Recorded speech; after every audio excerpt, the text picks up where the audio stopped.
This is Power Hour with Gabriella Power. Hello and welcome to Power Hour. I'm Gabriella Power. Thank you for your company. Coming up on the show, CNN declares Chuck Schumer the least popular Senate leader ever. As it's revealed, he deliberately fought to extend the government shutdown weeks ago. What about Democrats nationwide feeling about Chuck Schumer? I think the word of the day is terrible, terrible, terrible, terrible, to quote. Terrible. Also, Antifa-like thugs cause chaos as they storm a Turning Point USA event. And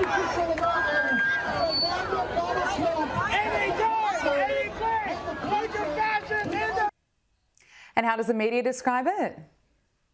Just a very, very lively scene out here. While things have been mostly peaceful, there have been some tense moments. Mostly peaceful. Plus, Prince Harry and Meghan Markle have been humiliated as the Kardashians remove photos of them celebrating over the weekend. Joining us now is independent journalist Brittany Hopper. Brittany, it is great to see you again, but unfortunately we're going to start with California Governor Gavin Newsom, who is of course hoping to be president in 2028. He's jetted off to Brazil for the UN's COP30 climate summit, where he's been spreading his anti-Trump messaging and of course blamed the catastrophic California wildfires at the start of the year on climate change. Home values will start to decline. You're seeing it across the spectrum right now, in my state included, which is one of the most blessed and cursed states as it relates to climate. We're on the tip of the spear of climate change, simultaneous droughts and simultaneous floods. The hots are getting a lot hotter, the dries drier. You saw one of the most devastating wildfires in American history in the middle of winter in Los Angeles. In January, 100-mile-an-hour winds attached to fire. Brittany, as we have discussed many times before, Gavin Newsom cut the state budget for fire prevention, reducing it by more than $100 million last year. We know the fires were completely mismanaged. There was a key reservoir empty, which meant that firefighters were trying to fight the fires with no water. We also had LA Mayor Karen Bass ignoring the weather warnings, fleeing off to a cocktail party in Ghana, who also cut the LA Fire Department's budget last year. And Gavin Newsom, he has the audacity to blame his incompetence, really, on climate. This is so him, right? I mean, we see this repeatedly time and time again, and he wants to actually run for president. That he's so disingenuous, in my opinion. And, you know, the biggest thing, too, to blame this on climate change, didn't they just arrest someone? Exactly. An arsonist? Actually have someone in custody.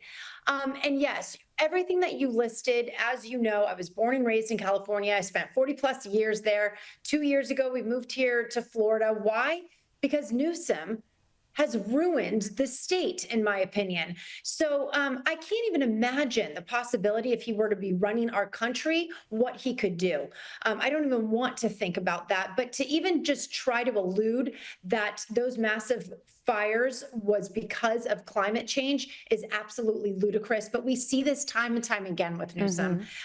Deflecting, blaming others, not taking any accountability, and he just manipulates the American people so well. And Brittany, as you say, we know the Palisades fire was deliberately lit. A 29-year-old has been charged over it. And now the question that Newsom is constantly being asked is, are you running? And if you look at the hypothetical polls, there's a chance he's probably the front runner when it comes to the Democrats. And I just wonder if people have forgotten what he's done to California. I mean, he spent $24 billion on the homelessness crisis, and then it rose by 40%. He reduced penalties for violent crime, and now violent crime is more than 30% higher in California than it is in the rest of America. And he's focused on being an influencer. I mean, he's just constantly going on podcasts and now bringing out different accents. The reality is, though, is that he actually has a chance. And this is what's very frightening. And this is why we need to keep the communication line open and keep reminding folks of all those things that you just said. I lived through this for, like I said, decades in California. I saw California be one of the most incredible states in the world, in my opinion, just completely decline because of this left-wing ideologies that are taking over this country. And I can tell you firsthand that if we continue down this path, similarly, what we have seen happen to California, we would see this entire country. That's how we would see this entire country if he were to run it. He would run it to the ground. He's more on a socialist level. So we would see things like what happened with Canada, different parts of Europe. So these are things that over in the UK, in London, these are great examples of the social experience of or experiment when socialists take over. And I can tell you, it's not good. Yeah, Brittany, it's been suggested on this program that there should be no Californians when it comes to the Democrats and looking at the 2028 election. And that, of course, includes failed presidential candidate Kamala Harris, who's no doubt thinking about running again. And it seems like she's doing more media now than she was doing during the election campaign. And I'm not sure if it's working out for her. Take a listen to this. And I understood the game that was being played. And I made a decision that I wasn't going to get played. And chess, not checkers. Got it. Chess, not checkers. Yeah, three-dimensional chess. I'm telling you. You know. I mean, Brittany, I think every time she speaks, we're just reminded how lucky we are that she didn't win, that she's not our president right now. Okay. So it's very rare that I'm ever left speechless, but every time I hear her talk, I don't even know how to analyze what she said, because it's always like, I'm like, wait, what? And then I'm kind of like, wait, do I want to invite her to the next martinis night? Because I can't figure it out. I don't understand. I don't even understand what she just said, the clip that you just showed. Always just left like, huh? And yes, this is a woman who wants to run our country. And I would love nothing more than to see a woman be our, the first woman president, but she's not it. She is not it. She is not qualified. I'm not sure why she keeps doing this to herself, because it's almost embarrassing at this point. The cackle, the laughing like a hyena, the weird, bizarre kind of string of different sayings that don't really make sense. But you know what? Like you said, she keeps getting a lot of airtime, and I think she makes for great TV. It's embarrassing. I cringe nearly every time I watch her with the cackle. She's not improving as she sits down for interviews. It's just a disaster. But as we hear from Democrats all the time, they're, of course, the party of inclusion, the party of kindness. You know, they say that, while some are calling Republicans Nazis and celebrating the murder of Charlie Kirk. Now, Bill Maher and Cheryl Hines are calling this out, and they spoke about the difference when it comes to just how nice and inclusive the Democrat Party claims to be. Republicans have been very kind to me from the beginning. Even from the beginning, when Bobby was running as a Democrat, they weren't mean. No. And they never have been. No. And I can't say that for the Democrats. I agree. And it's sad, because it's not the Democrats we grew up with. Right. Yeah. And that's the difference that people don't, I think, see. They're like, why did you turn on the Democrats? Well, first of all, I didn't. Like I said, we voted for the same person. But I'm not going to pretend I don't notice how different they are. Yeah. How mean they've become. Very mean. Brittany, I think this is something that so many Republicans and Trump supporters can really relate to. You know, the Democrats have certainly changed, or certainly some of them. Oh, I think massively have changed. The Democrats, they are not the party that once was when my parents were Democrats. And I loved what Bill Maher said in terms of, people are telling him, oh, you turned your back against the Democrats. But the reality is that the Democrats used to be for the people, and they have turned their backs against the people. They're no longer the party for the people anymore. And that's what we're seeing. I will say this, that it's the far left that has hijacked the Democrats. So we no longer even have the Democratic Party anymore. This has become the far left party. And we know that the far left have been completely radicalized and they hate traditional families. They hate anyone who believes in God. They hate, law and order. They hate all of the structure and stuff that we see, the unions for the people. That's no longer them. And they've taken over the Democratic Party. So I think that's the biggest difference too. Absolutely. And they're fighting over issues such as fighting for biological men to keep playing or competing in female sport, something that even the Olympics is now saying no to. The International Olympic Committee is banning biological men from competing against women. This ban on transgender women competing in the female category should be in time for the LA Games. And it's just crazy even reading up on this, Brittany. I mean, there are experts coming out explaining that biological males have too much of a physical advantage. I mean, who would have thought? Right. So look, at the end of the day, I think that this is a safety issue as well. And I think that they are, preparing themselves for potential lawsuits in the 2028 Los Angeles Olympics. They have to be really careful about this, allowing, biological males and females playing with the other, transgender, all that. It's so confusing. But we need to take the emotional aspect out of this, and we really need to look at the what's fair and what is safe for all of the players across the board. Brittany Hopper, independent journalist, thank you so much for joining us on Power Hour. Brilliant to speak with you. Thank you so much. If you're a homeowner in America, you need to listen to this. The FBI has been warning about a type of real estate fraud on the rise called title theft, and your equity is the target. Here's how it works. Criminals forge your signature on a single document, use a fake notary stamp and file it with the county. And just like that, on record, they own your home. Using your ownership, they can take out loans against your equity or even sell your property, and you won't know about it until foreclosure or collection notices show up in the mail.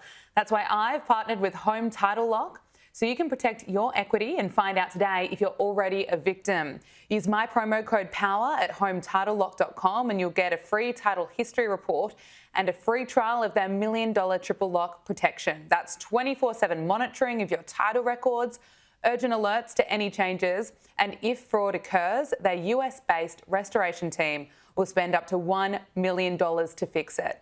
Don't be a victim. Protect your equity today. That's hometitlelock.com. Promo code POWER, or use the link below.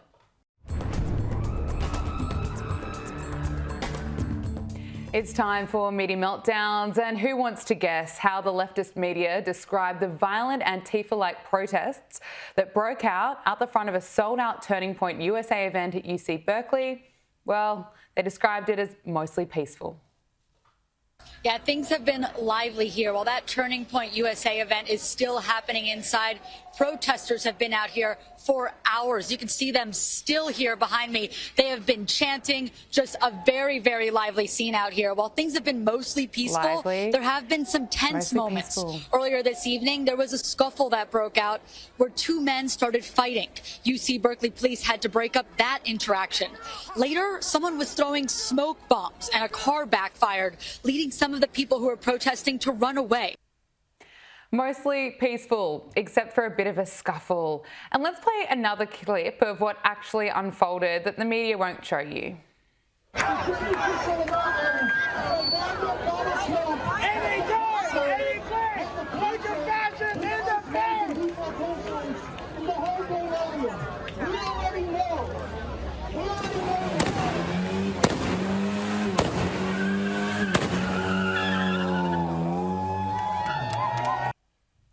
And here's another clip of thugs mocking Charlie Kirk's assassination. You're dead, homie. You're dead, homie. Yeah, that didn't make it on the left-wing news either. Instead, CBS wanted this student's voice to be heard, who described Charlie Kirk's legacy as vile and disgusting. But other people are happy to be here for the event. Turning Point USA should not be here, and they are like a fascist organization, and nobody here agrees with what they are saying. And obviously Charlie Kirk has been a big issue with like a lot of college campuses and people on college campuses. So we just think like, I mean, obviously I didn't really follow him a lot, but knowing what he did and knowing the things that he was saying, it's just like vile and disgusting. So we don't want to support his organization, and I don't think that the Berkeley chancellor should have let them come here. Maybe she should start following Charlie Kirk's message and listen to a bit of what Charlie Kirk had to say. What about other leftist media outlets like CNN? The outlet that described the BLM protest as mostly peaceful as well, described Trump's assassination attempt as a fall. Well, according to CNN, Antifa-linked violence, it barely exists. Compared to right-wing extremists, Antifa-linked violence is rare and limited. But that has not stopped Trump from blaming Antifa for just about every act of violence in America since he first got into office. What about Jimmy Kimmel? How did he describe Antifa? You understand, there's no Antifa. This is an entirely imaginary organization. There is not an Antifa. This is no different than if they announced they rounded up a dozen Decepticons. We've captured the Chupacabra, everyone. That's right. According to him, it just doesn't exist. And the thing is, these people claim they're telling you the truth. According to late-night host Stephen Colbert, shows like his are designed to tell you how to think. I'm curious what you feel like the great affirmative case is for a show like yours. Why should shows like mine continue to exist, or like Kimmel or Jimmy or whatever? And I said everyone plays a great affection, which is why I'm saying I said, why? Oh, we're like your friend who at the end of the day paid attention to the news more than you did. And you're aware of it, you just didn't do the detail work. We know more than you, is essentially what he's saying. And then we curate that back to you at the end of the day. But it's really more about how we feel about it, or I as the person who like is the vehicle for that, how we felt about today. All those things that might have made you confused or angry or anxious or happy or surprised or something like that. I feel that way at the camera, or to the audience, really. I'm really performing for the audience, and the camera captures it. Joining us now is CJ Pearson, RNC Youth Advisory Council co-chair. CJ, it is great to see you again. How's Stephen Colbert essentially admitting that he thinks he knows better? I know more than you do. It's just so painful. But I want to get your thoughts on the leftist media describing these violent protests as mostly peaceful. I mean, we've heard that before. You know, yeah, you're exactly right. We've heard this before. They don't even have any new lines to come up with to describe, Antifa trying to intimidate people from engaging in the free expression of their political beliefs and ideals. And this is truly unfortunate when you look at the history of UC Berkeley, which used to be a bastion of free speech. Of course, it is no longer that. We saw that last night. We saw rampant violence, them setting things on fire, all because they were upset that they might be exposed to speech that they disagreed with, or that may have hurt their feelings. It's completely insane, but it goes to show this is what's happening in our college campuses here in America, and we need to get serious about ensuring that we got to root out this indoctrination. These campuses used to be about education, no longer the case, it seems. Yeah, and looking at the protests, I mean, they were so violent. A video has gone viral that captured a man beating up a Turning Point USA supporter near UC Berkeley. That man has been arrested and charged. And, these Antifa-like thugs were causing so much chaos, as they always do. There were people mocking Charlie Kirk's death. Let's just take a look at another video. Last hour, we've highlighted for you as some fights broke out in this crowd. Again, we know 2 people have been detained as emotions are high and tensions are high, as we saw some of those protesters clashing with people waiting in line to get inside. We know the university has added enhanced security measures. They've called in a lot of police from Berkeley as well as UC Berkeley, and Turning Point USA has also hired some of their own independent security to be on campus. There are strict policies to actually get inside of Zeller-Bach Hall, but we know certainly tensions are high outside of Zeller-Bach Hall right now. We want to show you some more video here of some of that law enforcement presence as they took at least one. Yeah, a little bit more detail on Fox News compared to that CBS report, but it's just so horrifying to see some of the violence. I mean, and Charlie Kirk was assassinated just 2 months ago for speaking the truth.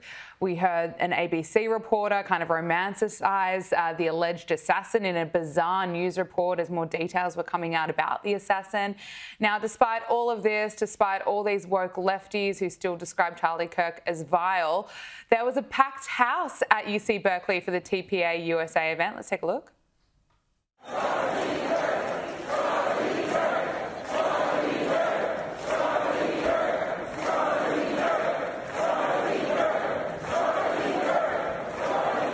Yeah, we love to see it. Still so much love for Charlie Kirk.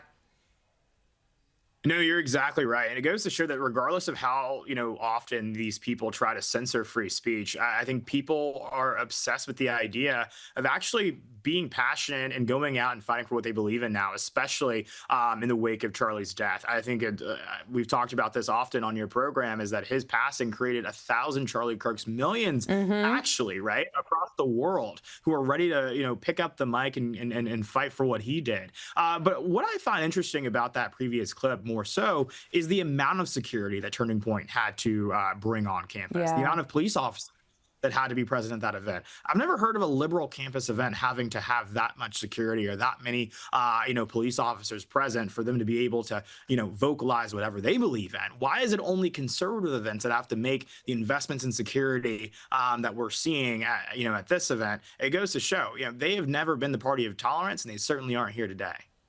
Let's talk about the government shutdown that's finally come to an end, dragged on for well over a month because of the Democrats. And it's been revealed by Axios.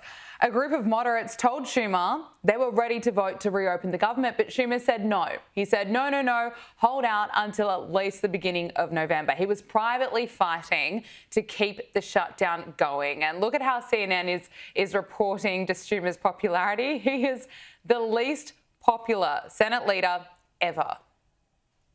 What about Democrats nationwide feeling about Chuck Schumer? I think the word of the day is terrible, terrible, terrible, terrible. To quote another Charles Barkley when it comes to Chuck Schumer, look at this. Least popular Dem Senate leader ever. I looked at all of the polls going all the way back since 1985. The one who has the lowest rating among Democrats is, in fact, Chuck Schumer. Look at this. He's underwater with Democrats.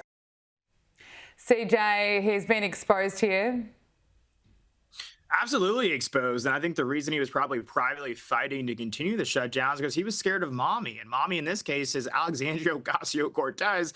And he was worried that if he caved and if he made a deal, that he is going to have to deal with a primary challenge, and she will be the end of his political career as he knows it. And so it's a shame to see them playing such partisan politics with people's livelihoods. It's Veterans Day here in the States, and it's so crazy to me to see so many of these folks tweeting Happy Veterans Day when their political gamemanship is why so many of our brave men and women in this country who wear our country's uniform were not receiving their paychecks, right? So you want to say that you support our men and women in uniform, but you didn't support them getting paid because you wanted to fight for illegal aliens to have health care? Yeah, no, you can sell that, BS narrative to someone else because the American people aren't buying it. 100%. And then you saw some Democrats upset that the government shutdown was coming to an end. Look at this.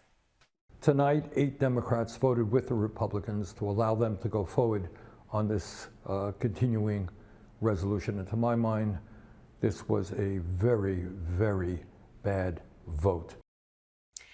And CJ, Democrat John Fetterman has rightfully blamed his party for the shutdown. He wrote on X, after 40 days as a consistent voice against shutting our government down, I voted yes for the 15th time to reopen. I'm sorry to our military, SNAP recipients, Gov workers and Capitol Police who haven't been paid in weeks. It should have never come to this. This was a failure.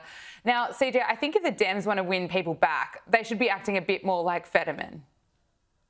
I think so, but I think Fetterman's acting like a Republican, so that might prompt a little bit of an identity crisis for a lot of them. Yeah. You know, I think that the Senator Fetterman needs to stop playing footsie to the Republican Party and just come on over. You know, you are in the political wilderness of your own political party. They've basically excommunicated him for having common sense, which apparently is a crime in that party. And I think that, you know, over the course of the past few weeks, the guy's been speaking truth to power. It absolutely is insane. Again, to see them playing political gamesmanship, political games with people's livelihoods, their ability to provide for their families, put food on the table, closing their children's back. Democrats cared more about putting the interests of illegals first than they did about hardworking, everyday Americans. So I think Fetterman's absolutely right to call out his own party, but I think he's got to put his money where his mouth is and maybe make a change if that's how he's really feeling. Well, President Donald Trump did not hold back when he spoke about Schumer and the Democrats. He thought he could break the Republicans, and the Republicans broke him. But he did think that we have good policy, they have bad policy. And there's something, I don't know if it's Trump derangement or are they just crazed. They're like crazed lunatics. But, you know, we have just great policy. We have good people. They have some good people, too. I know a lot of Democrats. They're not all crazy. They're not all. But you have some that are absolutely terrible. I look at this Crockett. This is a very low IQ person. And I look at somebody that comes from Somalia where they don't have anything. They don't have police. They don't have military. They don't have anything. All they have is crime. And she comes in and tells us how to run our country. The Constitution says this, the Constitution. The whole thing is crazy. I feel badly because I've known Chuck Schumer. I knew him when he was a person who loved Israel, and now he's a Palestinian. He's become a Palestinian. And it's amazing. I've never seen a politician change so much. Also, he doesn't have, you know, he was a pretty talented guy. He's lost his talent. He doesn't hold back, does he, CJ? He doesn't at all. I think he did not mince any words, but I think he was completely right on the money. Chuck Schumer did think he could break us, but we broke him. And this may very well be the end of his tenure as the U.S. Senate minority leader. It seems as if Democrats are ready to move past him and turn the page. And it's a shame. It's a shame because it goes to show just how it doesn't matter how moderate you try to be or how, you know, far left you try to be. You just can't be far left enough for some of these people that are in the base of their party here today. They want you to burn it all down. They want to destroy the institutions. Everything that they accuse President Trump of wanting to do, they are actively attempting to do. Every single accusation from them is a confession. And so I think that that's exactly why Chuck Schumer's fell out of favor with this party. Is exactly why you see them, you know, hoisting up people like Jasmine Crockett as the face of their party, because she is now the face of their party. Mamdani is the face of their party now. That's the they chose, and that future will be their undoing. But you know what they say, when your enemy's in the middle of making a mistake, let them, and I'm proud to do it. Just finally on Donald Trump, he's revealed his healthcare plan during that Fox News interview, saying, call it whatever you want, anything but Obamacare. And of course, the key difference is that he wants to pay subsidies directly to consumers instead of insurers. Well, I watched Obama from when this thing came about. As you know, I opposed it very strongly. Unfortunately, we had a couple of negative votes, which should never have happened. But I said it's going to be a disaster, and I was exactly right. The premiums have gone up like rocket ships, and I'm not just talking about recently. I'm talking about for years they've been going up. And he said premiums will go down. Everything will be wonderful. It's horrible health insurance at a very high price. And what I want, and probably what you're alluding to, is the fact that I want, instead of going to the insurance companies, I want the money to go into an account for people where the people buy their own health insurance. It's so good. The insurance will be better. It'll cost less. Everybody's going to be happy. They're going to feel like entrepreneurs. They're actually able to go out and negotiate their own health insurance. And they can use it only for that reason. That's the beauty, only for that purpose. And if we did that, that would be so exciting. Call it Trump care, call it whatever you want to call it, but anything but Obamacare. Obamacare is a disaster, just like he was as a president. CJ, what do you make of what Donald Trump had to say there, promising Trump care? Again, it's just more common sense. We get government out of the equation, things just tend to work out a whole lot better. And that's what the president's proposing. Let's empower, consumers to make the healthcare decisions that, fit them and their families and their lifestyle. And let's stop parenting them using, Big Sam as the vehicle to do it. And so I think that this is definitely a welcome proposal. I think the cost of healthcare in this country is a shameful thing. And I think that we have to address that with a solution. I think many folks on the right have begun to say that because there is an affordability crisis in this country. Things are just too damn high, and healthcare is one of them. And I'm glad to see the president prioritizing an approach that will actually solve this problem, not just put a Band-Aid on it.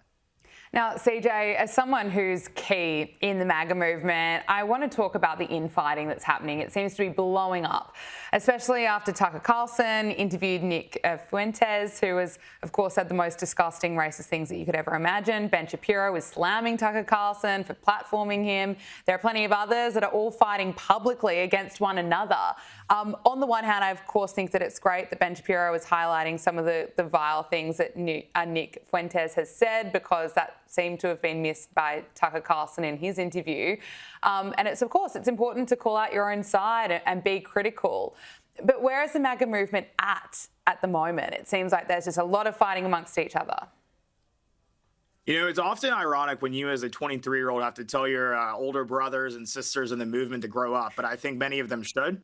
I think we've got to get past this point of airing out our dirty laundry publicly. A lot of these folks, they have each other's numbers. Text each other, let them know what's going on and why they should, maybe change their approach or some of their rhetoric and their tone on some of these issues. But, I'm always been a proponent of more speech is better than less speech. Yeah. I think the only way to defeat bad ideas is to present good ideas that are better than those bad ideas, right? And so I think that, here's the reality about Nick Fuentes. There are many things, as you said, that has said that are very vile and reprehensible. But I think the only way to undermine those things is by actually saying, what is a better solution to those issues? Because for better or for worse, he's tapped into a lot of young people and their emotions. And so we've got to figure out why that's happening and basically appeal to their better, the better side of themselves. But I think it's unfortunate to see all this infighting publicly because it means that we're not focused on our actual opponents, the left. These people want us dead.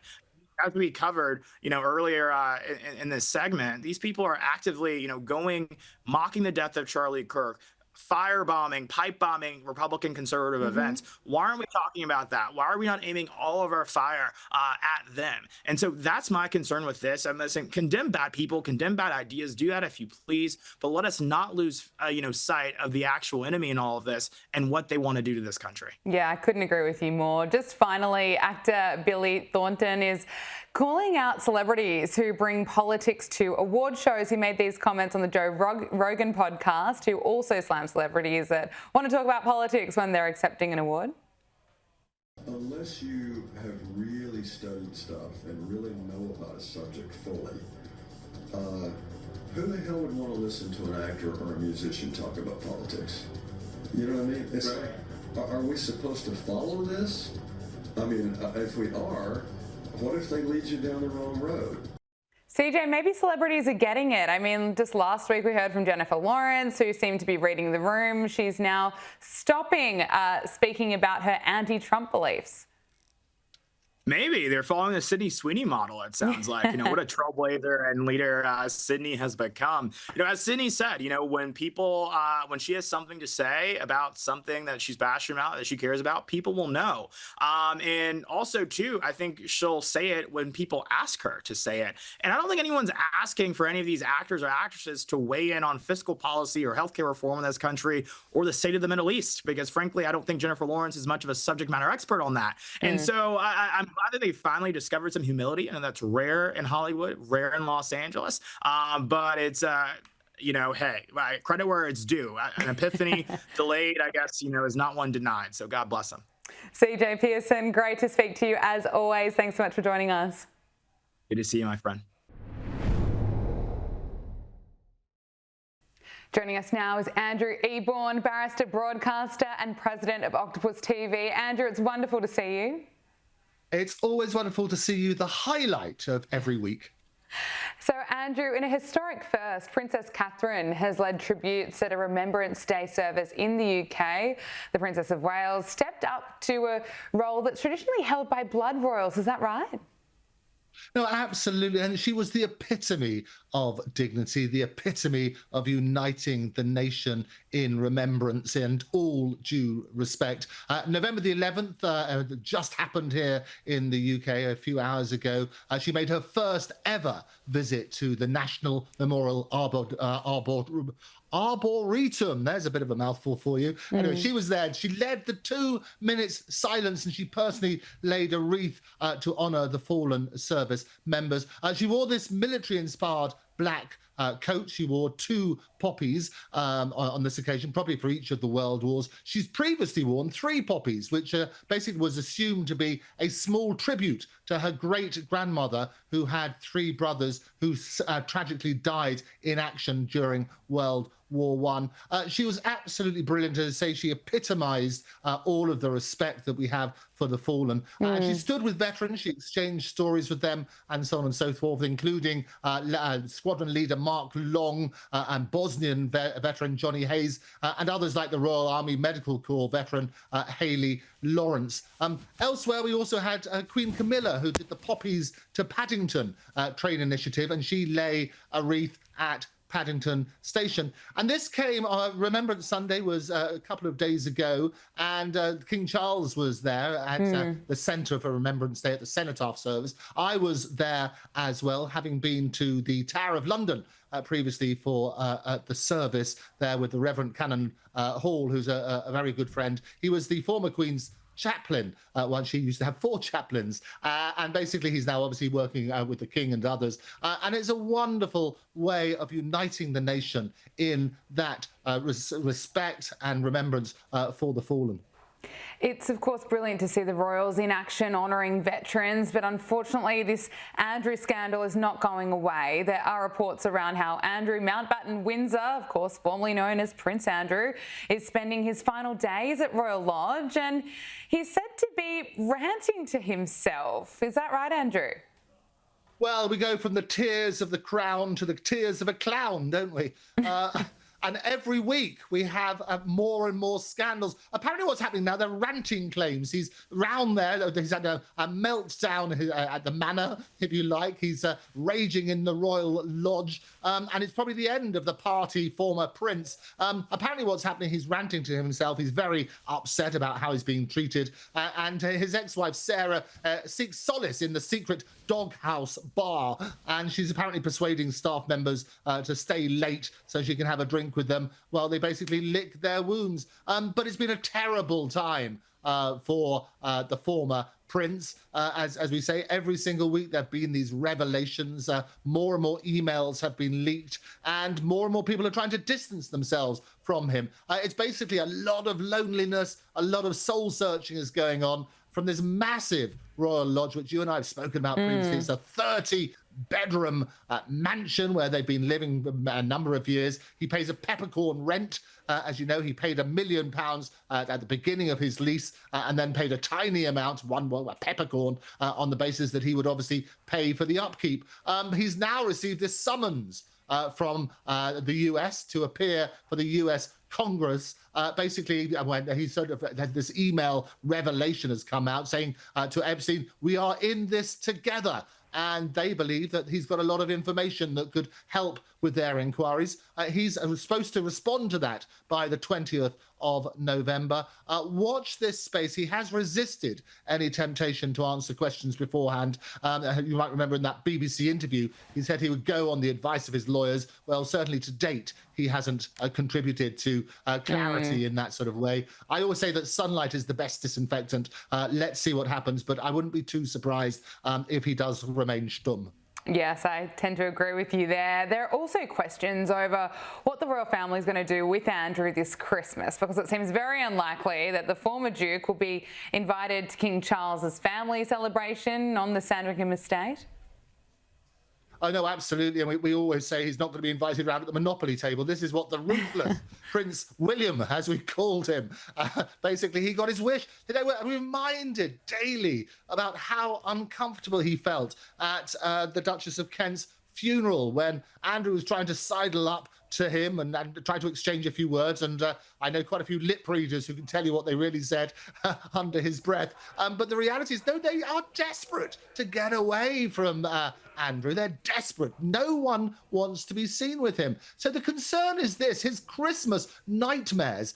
Basically, the daughters might ditch dad for Sandringham. We'll see what happens on that sort of basis. And he could be left in solitude. So those close to him are saying, well, where's he going to spend Christmas? Last year, they spent it together. His daughters went off their own family members to their husbands' families, effectively. But Fergie will probably go off somewhere hot. And Andrew could well be left alone eating a meal for one bought from the local supermarket. And what about Princess Beatrice, Princess Eugenie? It's unlikely that they'll be celebrating with their parents as well. Well, I think that's absolutely right. They are basically still in the throes of this sort of terrible scandal. And what's happened is that the king has made it clear, look, he doesn't want them to be tarnished. They might have this Yuletide U-turn, if you like. They won't have the Sandringham snub that Andrew's going to get. And I think they could very well be welcomed into the fold. And that would be a good thing. As I say, it's only a few weeks before Christmas. I know Christmas decorations are up already in London, quite scandalous that they do it so early. But what's happening is last year they spent it with their respective partners, their husbands, families. This year, I would absolutely expect them to be seen in Sandringham, which will be the king's gesture to say, look, the poor princesses shouldn't be punished in this way for the sins of their father. Now, Prince William has opened up about the challenges of answering questions from his young children amid his wife's battle with cancer. Prince William opened up to a Brazilian TV show host last week about how he was handling those questions during such a difficult time. Can you tell us a bit more about what he had to say? Well, it's very easy for us to sort of say, well, this is it, you've got this sort of stuff, very matter of fact. The reality is there are 3 small children who've been shielded from a lot of the disasters. And William has made it very clear in the various interviews, and you and I have spoken about this previously as well, is that he wants them to lead normal lives. But he also is trying to handle how they deal with this horrible news about their mother's diagnosis. And as he says, there's no manual for heartbreak, and he's guiding George, Charlotte and Louis through their mother's battle. Basically, as you say, there was the Rio chat show host, Luciano Huck, which William sat down with him just before the Earthshot prize and bared a brutal strain, that's what he called it, a brutal strain of fielding his kids' raw questions on Kate's diagnosis. And basically she's now in remission, but George, who's 12, Charlotte 10 and Louis 7, they want straight talk. They're basically trying to sort of ditch the secrecy for oversharing honesty and hiding stuff. This is what William says, hiding stuff doesn't work. He wants to give them the bigger picture, but also to say, look, they're united as a family to try and cope through these difficult times. But he says, look, there's no parent playbook, if you like, for the panic. It's instinct over instruction, and it's a vulnerable peak, if you like, at royal resilience. Now, Prince George has been increasingly in the spotlight this year. There's already speculation that he's entering this next chapter of royal training. Do you think that's a fair assessment? Oh, it's totally a fair assessment. 12 years old, he is the king in waiting, as we say. Once William, he's next after him. And basically, he's being introduced to a number of these major events. We saw him making a milestone debut at the Royal Albert Hall, the glorious Royal Albert Hall Festival of Remembrance over the weekend. He strode into the royal box. Obviously, the king was there with the queen. And it was a poised pivot, signalling his grooming, if you like, as a future monarch. And experts basically say, look, we're going to see more and more of him stepping forward with these duties. He was very good, for example, on VE Day. He talked to some of the veterans there and was very empathetic. He spoke to a 101-year-old veteran about how difficult it was. And the vet turned to Prince William and said, you must be very proud. He's doing this very well at this VE Day tea party. He's also been to football matches and so on and so forth with his father, so he's a regular there.